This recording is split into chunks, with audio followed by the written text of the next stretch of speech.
दोस्तों एक बार फिर से मैं आपके लिए Rajasthan fourth grade vacancy 2025 form fill up apply process की अपडेट लेके आ चुके हैं। राजस्थान फोर्थ क्लास एम्प्लॉय चतुर्थ श्रेणी कर्मचारी के लिए 53,749 बम्पर वैकेंसीज निकली हुई है, जिनके लिए आप अपने फॉर्म अप्लाई कर सकते हो।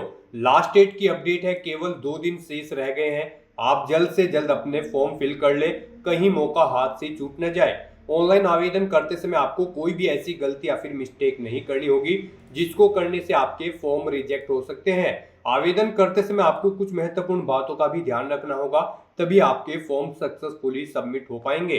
अप्लाई करते समय आपको फोटोग्राफ, सिग्नेचर डॉक्यूमेंट कैसे और कितने केबी में अपलोड करने होंगे, रजिस्ट्रेशन करते हुए आप कैसे अपना फीस पेमेंट कर सकते हो और अपनी केवाईसी आप कैसे कर सकते हो, कैसे आप अप्लाई करते समय डिपार्टमेंट और पोस्ट प्रेफरेंस दे सकते हो। कंप्लीट इंफॉर्मेशन रजिस्ट्रेशन से लेकर प्रिंट तक आपको इस वीडियो में दी जाएगी। तो आपको ये वीडियो स्टेप बाय स्टेप शुरू से लेके एंड तक बिना स्किप किए हुए देखनी होगी। इस वीडियो को कंप्लीटली देखने पर ही आपके सभी सवाल और डाउट क्लियर होंगे। तो चलिए दोस्तों, बिना कोई वक्त कमाए शुरू करते हैं Rajasthan fourth grade vacancy 2025 form fill up की पूरी जानकारी। फॉर्म भरने से पहले आपको हमारी वेबसाइट IND सरकारी नौकरी के इस पेज पर विजिट करना होगा, जिसका लिंक आपको नीचे description plus first comment box में मिल जाएगा। और हमारे इस पेज पर विजिट करके आप यहां से राजस्थान फोर्थ ग्रेड वैकेंसी का फॉर्म अप्लाई कर सकते हो। राजस्थान स्टाफ सिलेक्शन बोर्ड की ओर से फोर्थ क्लास एम्प्लॉय चतुर्थ श्रेणी कर्मचारी पोस्ट के लिए 53,749 वैकेंसीज निकली हुई है, जिसके लिए आवेदन करने का अंतिम मौका है। केवल 2 दिन शेष रह गए हैं। आप जल्द से जल्द अपना फॉर्म फिल कर ले। 19 अप्रैल 2025 आवेदन करने की अंतिम तिथि है। 10वीं पास कैंडिडेट इसके लिए अप्लाई कर सकते हैं। 18 से 40 वर्ष आयु सीमा है। रजिस्ट्रेशन फीस जनरल ओबीसी के लिए 600 है, ओबीसी एनसीएल SC ST के लिए 400 है, जो कि आप ऑनलाइन पेमेंट कर सकते हो। ऑनलाइन तरीके से ही आप अप्लाई कर सकते हो। राजस्थान जॉब लोकेशन है, ऑल ओवर इंडिया से अप्लाई कर सकते हो। sso.rajasthan.gov.in की ऑफिशियल वेबसाइट है, जिससे आप ऑनलाइन अप्लाई कर सकते हो। इंपोर्टेंट लिंक सेक्शन के अंतर्गत ऑफिशियल नोटिफिकेशन PDF लिंक पर क्लिक करके आप इस भर्ती की ऑफिशियल PDF डाउनलोड कर सकते हो। इसमें आपको कंप्लीट इंफॉर्मेशन दे दी गई है, जैसे कि ऑनलाइन आवेदन करने की पूरी प्रक्रिया आपको दी गई है, कैसे आप रजिस्ट्रेशन से अप्लाई कर सकते हो। रजिस्ट्रेशन करते हुए उसके बाद में कैटेगरी वाइज वैकेंसीज की इंफॉर्मेशन, क्वालिफिकेशन, एज लिमिट की डिटेल, एज रिलैक्सेशन, साथ ही साथ exam pattern, syllabus, selection criteria के अंतर्गत जानकारी दी गई है। पूरा सिलेबस डिटेल में दिया गया है और हाउ टू अप्लाई का भी कंप्लीट प्रोसीजर दे दिया गया है। तो अप्लाई ऑनलाइन करने से पहले आपको ये ऑफिशियल नोटिफिकेशन की PDF पूरा पढ़ना अनिवार्य है। इसको पूरा पढ़ने से ही आपके सभी सवाल और डाउट क्लियर होंगे। पूरी ऑफिशियल एडवर्टाइजमेंट की PDF रीड आउट करने के बाद आपको अप्लाई ऑनलाइन लिंक पर क्लिक करना होगा, तो आपके सामने इसका ऑनलाइन आवेदन करने का ये ऑफिशियल SSO का पोर्टल ओपन हो जाएगा। यहाँ पर गाइस, अगर आपने राजस्थान सिंगल साइन ऑन के पोर्टल पर पहले से रजिस्ट्रेशन कर रखा है, तो यहाँ पर आकर आपको अपनी SSO ID या फिर यूजर नेम एंटर करना है, अपना पासवर्ड आपको एंटर करना है, ये कैप्चा कोड आपको यहाँ पर एंटर करना है और लॉगिन की इस बटन पर क्लिक करके आपको अपने डैशबोर्ड में लॉगिन कर लेना है और फिर वहाँ से आपको अपना फॉर्म अप्लाई करना है। और गाइज, अगर आप यहाँ पर राजस्थान सिंगल साइन ऑन के पोर्टल से किसी भी भर्ती के लिए फर्स्ट टाइम अप्लाई करने जा रहे हो, तो सबसे पहले यहाँ पर आपको अपना रजिस्ट्रेशन करना होगा। उसके लिए आपको रजिस्ट्रेशन की ये टैब दी गई है, तो यहाँ पर आपको रजिस्ट्रेशन की इस टैब पर क्लिक करना है। उसके बाद आपके सामने यहाँ पर रजिस्ट्रेशन का इंटरफेस ओपन होगा। यहाँ पर भी आपके पास 2 ऑप्शन है, आप सिंपली सिटीजन या फिर उद्योग है तो आप इस ऑप्शन पर क्लिक करें, गवर्नमेंट एम्प्लॉय है तो आप इस ऑप्शन पर क्लिक करें, गवर्नमेंट एम्प्लॉय की स्टेप पर। फिर यहाँ पर आप अपना SIPF इस ऑप्शन पर क्लिक करें, फिर आप अपना SIPF नंबर एंटर करें, अपना SIPF का पासवर्ड एंटर करें और नेक्स्ट ऑप्शन पर क्लिक करके अपना रजिस्ट्रेशन की आगे की टास्क कंप्लीट कर ले। गाइस, यहाँ पर अगर आप सिंपली सिटीजन है तो आपको इस ऑप्शन पर क्लिक करना है। फिर यहाँ पर आपको रजिस्ट्रेशन करने के लिए 2 ऑप्शन मिलेंगे। आप यहाँ पर जन आधार और गूगल के थ्रू अपना रजिस्ट्रेशन कर सकते हो। जन आधार के थ्रू केवल राजस्थान रेजिडेंट के कैंडिडेट ही अपना रजिस्ट्रेशन कर सकते हैं और गूगल के थ्रू यहाँ पर राजस्थान के साथ साथ सभी स्टेट के कैंडिडेट अपना वन टाइम रजिस्ट्रेशन कर सकते हैं। तो यहाँ पर आपको गूगल के इस ऑप्शन पर क्लिक करना है। उसके बाद आपके सामने कुछ इस तरह से इंटरफेस ओपन होगा। अब यहाँ पर आपको अपनी जीमेल ID एंटर करनी है और फिर आपको नेक्स्ट के इस ऑप्शन पर क्लिक कर देना है। उसके बाद यहाँ पर आपको कंटिन्यू की स्टेप पर क्लिक करना है। नेक्स्ट आपके सामने कुछ इस तरह से इंटरफेस शो होगा। आपकी ईमेल आईडी के शुरू के कैरेक्टर को यहाँ पर आपका एसएसओ आईडी या फिर यूजर नेम सेट कर दिया गया है एसएसओ की तरफ से। अगर इसमें आप चेंज करना चाहते हैं तो आप अपने अकॉर्डिंग ABCD XYZ कुछ भी आप इसमें चेंज कर सकते हो। और फिर यहाँ पर अगर ये ग्रीन कलर में है तो यानी कि ये यूजर नेम अवेलेबल है, और अगर ये रेड कलर में होगा और यहाँ पर क्रॉस का निशान होगा तो फिर ये अवेलेबल नहीं होगा। आपको उसमें कुछ चेंज करना होगा और अपने अकॉर्डिंग यहाँ पर आपको अपना यूजर नेम सेट कर लेना है। उसके बाद यहाँ पर आपको अपना पासवर्ड एंटर करना है। गाइस यहाँ पर आपका पासवर्ड 8 से 30 कैरेक्टर के बीच में होना चाहिए। यहाँ पर आपको पासवर्ड की गाइडलाइन दी गई है। इस गाइडलाइन के अकॉर्डिंग आपको अपना पासवर्ड यहाँ पर रेडी करना है। आपको कुछ इस फॉर्मेट में अपना पासवर्ड यहाँ पर रेडी करना है। मीन्स आपका पासवर्ड यहाँ पर अल्फा न्यूमेरिक फॉर्मेट में होना चाहिए। आपके पासवर्ड में कम से कम एक अपर केस कैरेक्टर, एक लोअर केस कैरेक्टर, एक इंटीजर नंबर और एक स्पेशल कैरेक्टर जैसे कि @ या फिर डॉलर होना चाहिए। तो इस फॉर्मेट में यहाँ पर आपको अपना पासवर्ड सेट करना है। वही पासवर्ड आपको कंफर्म पासवर्ड फील्ड में एंटर करना है। उसके बाद यहाँ पर आपको अपना मोबाइल नंबर एंटर करना है। फिर आपको इसे नीचे स्क्रॉल डाउन करना है। फिर यहाँ पर आपको अपना मोबाइल नंबर एंटर करना है या फिर ईमेल आईडी एंटर करनी है। और उसके बाद गाइस यहाँ पर आपको रजिस्टर की इस टैब पर क्लिक कर देना है। इस तरह से यहाँ पर आपका रजिस्ट्रेशन सक्सेसफुली कंप्लीट हो जाएगा। आपको एक यूजर आईडी और पासवर्ड आपके रजिस्टर्ड मोबाइल नंबर पर सबमिट कर दिया गया है।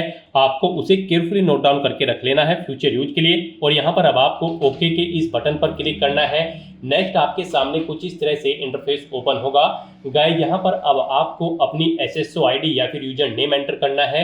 उसके बाद आपको अपना पासवर्ड एंटर करना है जो आपके मोबाइल नंबर पर आया है या फिर आपने जो क्रिएट किया है। उसके बाद आपको ये कैप्चा कोड यहाँ पर एंटर करना है और फिर आपको यहाँ पर लॉगिन की इस टैब पर क्लिक कर देना है।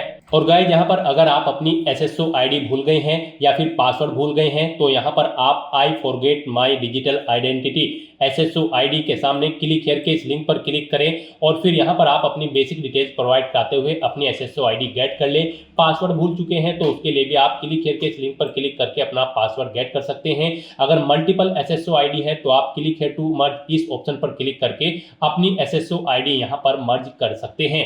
तो बस यहाँ पर अब आपको अपनी यूजर आईडी और पासवर्ड एंटर करके और ये कैप्चा कोड एंटर करके अपने डैशबोर्ड में लॉगिन करना है। नेक्स्ट आपके सामने कुछ इस तरह से इंटरफेस ओपन होगा। गाइस यहाँ पर अब आपको अपनी प्रोफाइल अपडेट करनी है। सबसे पहले यहाँ पर अगर आप अपना फोटो ऐड करना चाहते हैं तो आप इस फोटो पर क्लिक करें। फिर यहाँ पर आप इस फोटो पर क्लिक करें। उसके बाद यहाँ पर आप इस ऑप्शन पर क्लिक करें और अपना फोटो सेलेक्ट करके यहाँ पर आप उसे अपडेट कर सकते हैं। अपना प्रोफाइल फोटो यानी कि आप यहाँ पर सेट कर सकते हो। उसके बाद यहाँ पर आप अपना फर्स्ट नेम चेंज करना चाहते हैं तो इसे आप चेंज कर सकते हैं। लास्ट नेम चेंज करना चाहते हैं तो इसे आप चेंज कर सकते हैं। उसके बाद यहाँ पर आपका जो डिस्प्ले नेम, आपकी प्रोफाइल का जो डिस्प्ले नेम होगा वो यहाँ पर आप एंटर कर दें। इसे आप अपने अकॉर्डिंग यहाँ पर सेट कर सकते हैं। फिर यहाँ पर आपको अपनी डेट ऑफ बर्थ इस कैलेंडर में से सिलेक्ट कर लेनी है। उसके बाद यहाँ पर आपको अपना जेंडर सिलेक्ट करना है, आप मेल हो, फीमेल हो या फिर ट्रांसजेंडर या फिर अदर। उसके बाद यहाँ पर आपको अपना मोबाइल नंबर एंटर करना है। यहाँ पर आप इस ऑप्शन पर क्लिक करें, अपना मोबाइल नंबर एंटर करें और फिर आप सेंड ओटीपी ऑप्शन पर क्लिक करें। उसके बाद आपके रजिस्टर्ड मोबाइल नंबर पर एक ओटीपी जाएगा। वो ओटीपी आपको यहाँ पर वेरीफाई करना है। तो यहाँ पर आपको अपना ओटीपी एंटर करना है जो आपके मोबाइल नंबर पर आया है और उसके बाद आपको यहाँ पर वैलिडेट ओटीपी के इस ऑप्शन पर क्लिक करके अपना मोबाइल नंबर यहाँ पर वेरीफाई कर लेना है। फिर यहाँ पर अगर आपके पास कोई लैंडलाइन नंबर है तो आप एंटर कर सकते हैं, नहीं है तो आप इस कॉलम को खाली छोड़ दें। फिर यहाँ पर आपको अपना एड्रेस एंटर करना है। उसके बाद आपको अपना पोस्टल कोड देना है, अपनी सिटी या फिर डिस्ट्रिक्ट यहाँ पर आप एंटर करें। और गाइस यहाँ पर उसके बाद आप अपना स्टेट सिलेक्ट कर लें, जिस स्टेट से आप बिलोंग करते हैं। उसके बाद अगर आप राजस्थान स्टेट के कैंडिडेट हैं तो आप अपनी जन आधार आईडी या फिर इनरोलमेंट आईडी यहाँ पर एंटर करें। आप इस ऑप्शन पर क्लिक करें, अपनी जन आधार आईडी या फिर इनरोलमेंट आईडी यहाँ पर एंटर करें और फैच मेंबर्स ऑप्शन पर क्लिक करके अपनी डिटेल यहाँ पर फैच कर ले। फिर यहाँ पर अगर आप राजस्थान स्टेट के कैंडिडेट हैं तो यहाँ पर आपको अपना संस्था आधार नंबर एंटर करना है। आप इस ऑप्शन पर क्लिक करें, अपना संस्था आधार नंबर एंटर करें, सेंड ओटीपी ऑप्शन पर क्लिक करें। आपके मोबाइल नंबर पर एक ओटीपी आएगा जो आपके संस्था आधार नंबर से लिंक है। वो ओटीपी आप यहाँ पर एंटर करके उसे वेरीफाई कर लें। और उसके बाद गाइस यहाँ पर आप अपडेट के इस बटन पर क्लिक करके अपने प्रोफाइल की सभी डिटेल्स यहाँ पर अपडेट कर दें। इस तरह से यहाँ पर आपकी एसएसओ की जो प्रोफाइल है वो सक्सेसफुली अपडेट हो चुकी है। अब यहाँ पर आप ओके के बटन पर क्लिक करें। नेक्स्ट आपके सामने यहाँ पर कुछ इस तरह से इंटरफेस ओपन होगा। अब यहाँ पर आपको रिक्रूटमेंट पोर्टल सर्च करना है। आप कंट्रोल F यहाँ पर प्रेस करें, REC एंटर करें। उसके बाद यहाँ पर आपको रिक्रूटमेंट पोर्टल का ये ऑप्शन मिलेगा, आप इस लिंक पर क्लिक कर दें। नेक्स्ट आपके सामने कुछ इस तरह से इंटरफेस ओपन होगा। अब यहाँ पर आने के बाद आपको वन टाइम रजिस्ट्रेशन के इस लिंक पर क्लिक करना है। उसके बाद आपके सामने यहाँ पर कुछ इस तरह से इंटरफेस ओपन होगा। अब यहाँ पर आपको अपने वन टाइम रजिस्ट्रेशन की डिटेल प्रोवाइड करनी है। अब यहाँ पर आपसे सबसे पहले पूछा गया है कि क्या आप राजस्थान स्टेट के निवासी हैं, अगर हैं तो यस करें और फिर यहाँ पर आप अपनी जन आधार या फिर एक्नॉलेजमेंट आईडी एंटर करके फैच मेंबर ऑप्शन पर क्लिक करें और अपनी डिटेल यहाँ पर फैच कर लें। और अगर आप राजस्थान के निवासी नहीं हैं तो यहाँ पर आपको नो ऑप्शन सेलेक्ट करना है। उसके बाद यहाँ पर आपको अपना आधार नंबर एंटर करना है और फिर यहाँ पर आपको एग्री की स्टेप पर क्लिक कर देना है। उसके बाद यहाँ पर आपके सामने कुछ इस तरह से पॉपअप शो होगा। यहाँ पर आपसे पूछा गया है कि क्या आप राज्य भर्ती पोर्टल को एक बार पंजीकरण यानी कि OTR के लिए मेरे आधार विवरण, नाम, पिता का नाम, लिंग और जन्म दिनांक का उपयोग करने की अनुमति प्रदान करते हो या फिर करती हो। तो आपको इस चेकबॉक्स को ओके करना है और फिर आपको सेंड OTP के इस ऑप्शन पर क्लिक कर देना है। फिर आपके सामने कुछ इस तरह से इंटरफेस ओपन होगा। अब यहाँ पर आपको अपना आधार वेरीफाई करना है। उसके लिए आपको यहाँ पर इस चेकबॉक्स को ओके करना है और फिर आपको OTP भेजें इस ऑप्शन पर क्लिक कर देना है। उसके बाद यहाँ पर आपके रजिस्टर्ड मोबाइल नंबर पर एक OTP आएगा। उस मोबाइल नंबर पर जिससे आपका आधार लिंक है वो OTP आप यहाँ पर एंटर करें और फिर आप प्रमाणीकरण करें इस ऑप्शन पर आप क्लिक कर दें। इस तरह से यहाँ पर आपका आधार वेरीफाई हो जाएगा और आपकी जो डिटेल्स है वो यहाँ पर आपके आधार से फैच करके फिल कर दी गई है, जैसे कि आपका नाम, आपका जेंडर, आपके फादर का नाम, आपकी डेट ऑफ बर्थ। अब यहाँ पर आपको अपना मोबाइल नंबर एंटर करना है और फिर यहाँ पर आपको gate email from SSO profile इस ऑप्शन पर क्लिक करके अपनी ईमेल आईडी को यहाँ पर फैच कर लेना है। जो आपने रजिस्ट्रेशन टाइम पर अपनी ईमेल आईडी एंटर की थी वो यहाँ पर फैच होके आ जाएगी। फिर यहाँ पर आपको वेरीफाई OTR आपको इस ऑप्शन पर क्लिक कर देना है। फिर यहाँ पर आपको आपकी डिटेल शो कर दी जाएगी। आपकी डिटेल अगर ओके है तो यहाँ पर अब आप फाइनल सबमिट के इस ऑप्शन पर क्लिक कर दें। उसके बाद आपके रजिस्टर्ड मोबाइल नंबर पर एक OTP आएगा। वो OTP आपको यहाँ पर एंटर करना है और उसके बाद आपको यहाँ पर वेरीफाई OTP के इस ऑप्शन पर क्लिक कर देना है। इस तरह से यहाँ पर आपके वन टाइम रजिस्ट्रेशन की डिटेल सक्सेसफुली सेव हो जाएगी। आपको एक रजिस्ट्रेशन नंबर यहाँ पर प्रोवाइड कर दिया गया है, वन टाइम रजिस्ट्रेशन नंबर।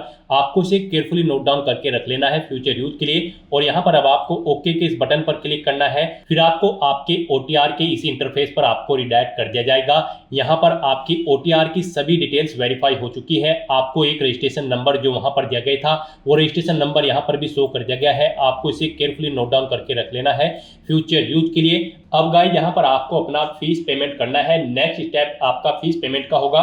उसके लिए आपको यहाँ पर पे फीस की स्टेप पर क्लिक करना है। उसके बाद आपके सामने यहाँ पर कुछ इस तरह से पॉपअप शो होगा। अब यहाँ पर आपसे पूछा गया कि क्या आप राजस्थान स्टेट के कैंडिडेट हैं, अगर हैं तो यस करें और फिर यहाँ पर आप अपनी कैटेगरी सिलेक्ट करें। आप रिजर्व कैटेगरी के अंतर्गत आते हो या फिर अनरिजर्व के, आप अपने अकॉर्डिंग ऑप्शन सेलेक्ट करें। और अगर आप राजस्थान स्टेट के कैंडिडेट नहीं हैं तो यहाँ पर आप नो ऑप्शन सेलेक्ट करें। फिर यहाँ पर केवल अनरिजर्व कैटेगरी कैंडिडेट ही अप्लाई कर सकते हैं अगर आप राजस्थान स्टेट से बाहर के कैंडिडेट हैं। उसके बाद यहाँ पर आपसे पूछा गया कि क्या आप स्पेशली एबल्ड कैंडिडेट हैं, अगर हैं तो आप यहाँ पर यस ऑप्शन सेलेक्ट करें। उसके बाद यहाँ पर आपको 400 रुपये फीस के रूप में जमा कराने होंगे। और अगर आप स्पेशली एबल्ड कैंडिडेट नहीं हैं तो यहाँ पर आपको नो ऑप्शन सेलेक्ट करना है। फिर यहाँ पर आपको 600 रुपये एप्लीकेशन फीस के रूप में जमा कराने होंगे। तो इस तरह से आपको आपकी कैटेगरी के अकॉर्डिंग यहाँ पर फीस का अमाउंट शो कर दिया जाएगा। गाइस हम यहाँ पर आपको एक बार फिर से बता दें, अगर आप यहाँ पर वन टाइम रजिस्ट्रेशन करने जा रहे हो, अगर आप अनरिजर्व कैटेगरी से बिलोंग करते हो तो फिर आपको 600 रुपये फीस जमा करानी है। रिजर्व कैटेगरी के अंतर्गत आते हो तो फिर आपको 400 रुपये फीस के रूप में जमा कराने होंगे। ये अमाउंट आपको सिर्फ एक बार जमा कराना है। उसके बाद SSO के पोर्टल से जितनी भी भर्तियां निकलेगी, जितनी भी भर्तियों के लिए आप अप्लाई करोगे, फिर आपको कोई शुल्क जमा नहीं कराना है। ये वन टाइम फीस है, आप एक बार फीस जमा करा के फिर यहाँ पर एसएसओ की इस वेबसाइट के थ्रू मल्टीपल जॉब्स के लिए आप अप्लाई कर सकते हो। तो यहाँ पर अब आपको आपकी कैटेगरी के अकॉर्डिंग अमाउंट शो कर दिया जाएगा। उसके बाद यहाँ पर आपको पे फीस के इस ऑप्शन पर क्लिक करना है, फिर आपको ओके करना है। उसके बाद यहाँ पर आपको फीस पेमेंट के इंटरफेस पर डायरेक्ट कर दिया जाएगा।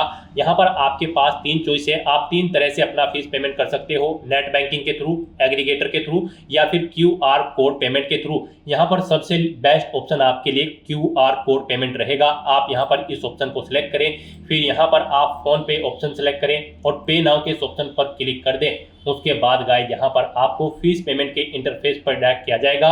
नेक्स्ट आपके सामने कुछ इस तरह से इंटरफेस ओपन होगा। यहाँ पर आप 2 तरह से फीस पेमेंट कर सकते हो, QR कोड के थ्रू या फिर आप अपने मोबाइल नंबर के थ्रू यहाँ पर फीस पेमेंट कर सकते हो। आपके लिए यहाँ पर बेस्ट ऑप्शन QR कोड रहेगा। तो यहाँ पर आप शो कोड ऑप्शन पर क्लिक करें, आपके सामने ये QR कोड शो होगा। आप अपने किसी भी UPI से इसे स्कैन करें और अपना फीस पेमेंट कर दें। सक्सेसफुली फीस पेमेंट करने के बाद आपको आपके OTR के डैशबोर्ड पर डायरेक्ट कर दिया जाएगा। यहाँ पर आपका फीस पेमेंट सक्सेसफुली कंप्लीट हो चुका है। अब आप व्यू रिसिप्ट के इस ऑप्शन पर क्लिक करके अपनी एप्लीकेशन फीस की एक रिसिप्ट का यहाँ पर प्रिंट आउट ले सकते हैं फ्यूचर यूज के लिए। और यहाँ पर अपनी ये फीस पेमेंट करने के बाद अब आपको नेक्स्ट ऑप्शन कंप्लीट करना है, वो आता है यहाँ पर आपका OTR eKYC। आपको इस ऑप्शन पर क्लिक करना है। अब यहाँ पर गाइस आपको अपना लाइव फोटो कैप्चर करना है और अपना हैंड रिटन डिक्लेरेशन डॉक्यूमेंट आपको अपलोड करना है। लाइव फोटो कैप्चर करने के लिए आपको कुछ गाइडलाइंस दी गई है, इन्हें ध्यान में रखते हुए आपको अपना फोटो यहाँ पर कैप्चर करना है। यहाँ पर 5 सेकंड के टाइमर के पश्चात अभ्यर्थी अपनी पलक 2-3 बार झपकाए। यदि आपकी फोटो बंद आंखों के साथ कैप्चर हुई है तो आप दोबारा से अपनी फोटो कैप्चर करें और फोटो कैप्चर करते समय आपको कैमरे की तरफ देखना है। अगर आप चश्मे का इस्तेमाल करते हैं तो आप अपना फोटो चश्मे के साथ ही लें, परंतु इस बात का ध्यान रखें कि चश्मे पर रोशनी के कारण फोटो अस्पष्ट अथवा चमक के साथ कैप्चर ना हो। बिल्कुल साफ फोटो आपका होना चाहिए। साथ ही साथ यहाँ पर अभ्यर्थियों को सुनिश्चित करना होगा कि लाइव फोटो साफ एवं पर्याप्त रोशनी में पृष्ठभूमि के साथ ली गई हो। धुंधली अथवा अंधकार में फोटो यहाँ पर एक्सेप्ट नहीं होगी। गाइस यहाँ पर अगर आपका फोटो स्पष्ट नहीं है तो आप बार बार अपना फोटो कैप्चर कर सकते हैं, परंतु एक बात आपको याद रखनी है, OTP के माध्यम से वेरिफिकेशन के पश्चात फाइनल सबमिट किए जाने के बाद आपको अवसर नहीं मिलेगा।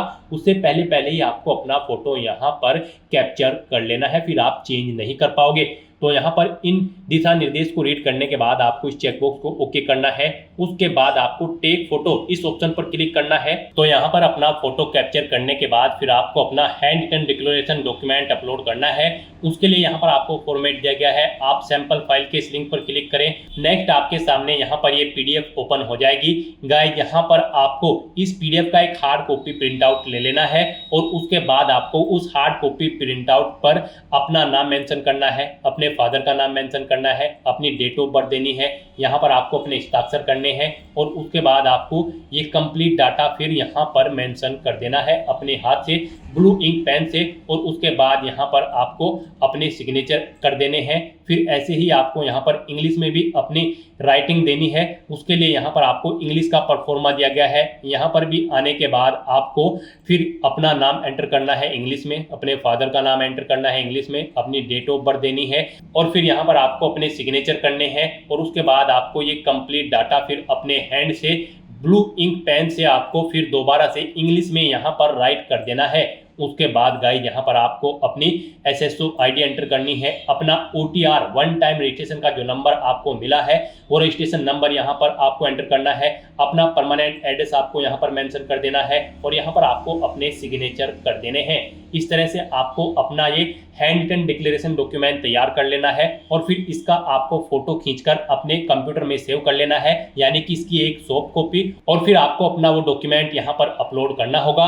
यहाँ पर आपका ये डॉक्यूमेंट PDF फॉर्मेट में होना चाहिए, साइज उसका 100 से 200 KB के बीच में होना चाहिए। तो यहाँ पर आपको चूज फाइल बटन पर क्लिक करना है, फाइल को सिलेक्ट करना है और अपना ये हैंड रिटन डिक्लेरेशन डॉक्यूमेंट यहाँ पर अपलोड कर देना है। गाइस हम आपको सैंपल के तौर पर दिखा रहे हैं, कुछ इस तरह से यहाँ पर आपको अपना हैंड रिटन डिक्लेरेशन डॉक्यूमेंट तैयार करना है और फिर इसे आपको अपलोड कर देना है। अपना फोटो अपलोड करने के बाद और हैंड रिटन डिक्लेरेशन अपलोड करने के बाद अब आपको सबमिट eKYC की इस टैब पर क्लिक करना है। उसके बाद में आपको इन चेक बॉक्सेस को ओके करना है और सेंड OTP की टैब पर क्लिक कर देना है। एक OTP आपके मोबाइल नंबर और ईमेल एड्रेस पर सबमिट किया गया है। वो ओटीपी आपको इस बॉक्स में एंटर करना होगा और फाइनल सबमिट की इस टैब पर क्लिक कर देना होगा। इस तरह से आपकी OTR eKYC कंप्लीट हो चुकी है। तो यहाँ पर अब आपके तीनों स्टेप कंप्लीट हो चुके हैं। आपकी प्रोफाइल यहाँ पर अपडेट हो चुकी है, फीस पेमेंट आप कर चुके हो, अपनी eKYC आप कंप्लीट कर चुके हो। अब यहाँ पर आकर आपको होम के इस लिंक पर क्लिक कर देना है। उसके बाद यहाँ पर आपको आपके डैशबोर्ड में डायरेक्ट कर दिया जाएगा। यहाँ पर आने के बाद आपको ऑनगोइंग रिक्रूटमेंट सेक्शन में आना है और यहाँ पर आपको class 4 employ direct recruitment 2024 RSSB के सामने अप्लाई नाउ के इस लिंक पर क्लिक कर देना है। उसके बाद आपके सामने कुछ इस तरह से इंटरफेस ओपन होगा। अब यहाँ पर आने के बाद आपको क्लास 4 की इस टैब पर क्लिक कर देना है। फिर यहाँ पर आपके सामने कुछ इस तरह से इंटरफेस होगा। यहाँ पर आपसे आपका OTR डाटा रिव्यू आपको दिया गया है। आप ये डाटा यहाँ पर कंफर्म करें।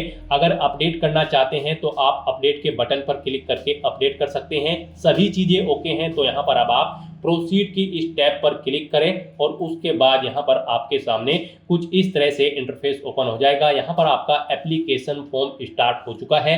कुछ चीज़ें यहाँ पर आपको ऑटोमेटिकली फिल मिल गई है जो आपके रजिस्ट्रेशन टाइम पे आपने प्रोवाइड कराई थी, वो यहाँ पर आपको कुछ चीज़ें ऑटोमेटिकली फिल मिल गई है। अब यहाँ पर आने के बाद बस आपको अपनी माता का नाम यहाँ पर एंटर करना है। फिर यहाँ पर आपको अपनी श्रेणी सेलेक्ट कर लेनी है। आप किस श्रेणी से बिलोंग करते हैं। राजस्थान स्टेट से अलग कैंडिडेट अगर अप्लाई करते हैं तो केवल जनरल कैटेगरी कैंडिडेट अप्लाई कर सकते हैं। फिर यहाँ पर अगर आप विशेष दिव्यांगजन श्रेणी के अंतर्गत आते हैं तो यहाँ पर आप ऑप्शन सिलेक्ट करें किस दिव्यांगजन श्रेणी के अंतर्गत आप आते हैं। नहीं आते हैं तो यहाँ पर आप नॉट एप्लीकेबल ऑप्शन सिलेक्ट कर लें। उसके बाद यहाँ पर आपको उप विशेष दिव्यांगजन श्रेणी सिलेक्ट करनी है अगर आप दिव्यांगजन श्रेणी के अंतर्गत आते हो। उसके बाद यहाँ पर आपको अपनी श्रेणी का प्रमाण पत्र संख्या देनी होगी और फिर आपको बताना होगा कि क्या आपको स्रोत लेखक की आवश्यकता है। अगर है तो यहाँ पर आप स्वयं उसकी प्रबंध करेंगे या फिर विभाग को उसका प्रबंध करना है, यहाँ पर आपको ऑप्शन मिल जाएगा। और गई अगर आप यहाँ पर विशेष दिव्यांगजन श्रेणी के अंतर्गत नहीं आते हो तो फिर आगे के ये ऑप्शन आपको यहाँ पर डिसेबल्ड कर दिए जाएंगे। उसके बाद यहाँ पर आपको अपना रिलीजन सिलेक्ट करना है, अपनी वैवाहिक स्थिति मैरिटल स्टेटस आपको बताना है, आप मैरिड हो या फिर अनमैरिड हो या फिर डाइवोर्स हो, आप अपने कोडिंग ऑप्शन सेलेक्ट करें। उसके बाद यहाँ पर अगर आप मैरिड हो तो यहाँ पर आपको अपने जीवित बालक की संख्या देनी है और आपको यहाँ पर आपका मोबाइल नंबर ऑटोमेटिकली फिर मिल जाएगा। अपना व्हाट्सएप मोबाइल नंबर देना चाहते हैं तो वो यहाँ पर आप दे सकते हैं।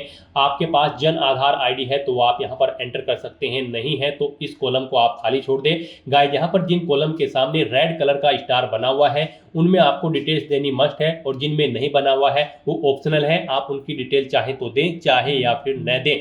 उसके बाद यहाँ पर आपसे पूछा गया है क्या आप राजस्थान के अनुसूचित क्षेत्र से संबंधित हैं।